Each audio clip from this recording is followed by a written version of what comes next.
Сәлем құрметті көрермендер, сіздермен бірге Ақжарқын Ас-сәлем арнасына қош келдіңіздер. Бүгінгі видео рецептімізді өте ерекше түскі ас немесе кешкі асқа арнап осындай ыстық тағам түрін әзірледім. Видеоны аяғына дейін көріңіздер. Бізге қажетті заттар: картоп қажет болады. Картопты осындай біркелкі формада кішірек барлығын аршып, жуып, яғни құрғатып аламыз. Өйткені біз майға қуырамыз. Және бір сарымсақ және пияз, 2 сәбіз қостым және тауық еті, яғни окорочка қостым. Және достар, мен қамырдың ашытқан түрін көрсеткен жоқпын. Қамырды ашытуды білесіздер деп ойлаймын. Кез келген нанға, бауырсаққа ашытқан тәріздес қамырды ашытып, осылай бөліктерге бөліп дайындап қойдым. Енді қызған майға құрғақ кепкен картопымызды сырты қызарғанша жақсылап қуырып аламыз. Достар, алдыда көптеген дәмді рецепттерімді жіберіп алмас үшін каналға тіркеліп қойыңыздар. Подписация кнопкасын бассаңыздар, қасында қоңырауша тұрады. Қоңыраушаны да басуды ұмытпаңыздар. Сол кезде менің жаңа видеомды жіберіп алмайсыздар. Рецепт ұнап жатса пікір қалдырып, лайк басуды ұмытпаңыздар. Барлық картопымызды майға салып алдық. Алдымен майды қатты қыздырып аласыздар. Шамамен 10 минуттай қуырылды. Сыртын жақсылап қызартып аламыз. Дайын болып қалды картоп.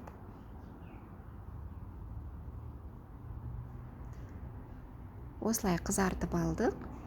Сүзгішпен сүзіп алып,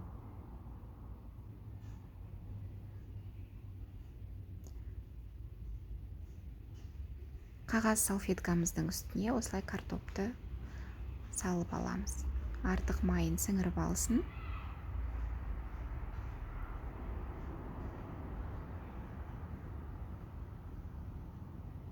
Сырты қуырылғанмен іші жұмсақ болып пісе қоймайды майға. Енді қазанымызға кішкене май құйдық. Тауық етімізді салып қуырамыз. Тауық етімізді жақсылап қуырып аламыз. Менікі кішкене мұз болғандықтан ұзағырақ қуырылды. Алдымен мұзы ерісін. Кішкене араластырып алғаннан кейін тұз себесіздер. Тұз сеуіп қуырсаңыздар, еттің дәмі кіріп жақсы қуырылады. Және пиязымызды саламыз сарымсақпен қоса отырып.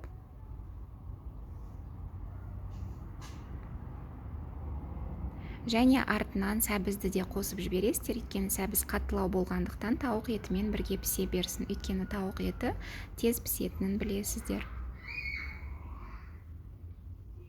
Жақсылап араластырып,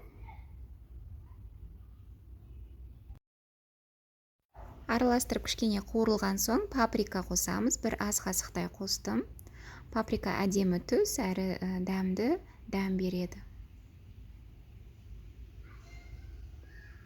Тауық етіне арналған дәмдеуіш қоссаңыз да болады. Тағы да кішкене қуырылады. Қақпағын жауып, 5 минуттай қақпағын жауып ұстадық. Енді бетіне алдын ала майға қуырып алған картопымызды осылай біркелкі етіп тізіп шығамыз.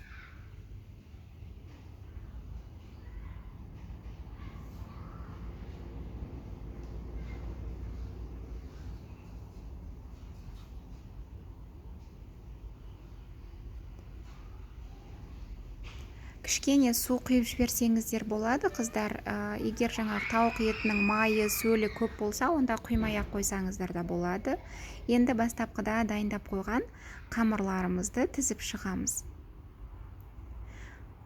Қамыр бетінде құрғақ жерінде болу керек, суға тимей. Қақпағын жауып, біз өз буына пісіретін боламыз. Ашыған қамыр болғандықтан өте дәмді болып піседі.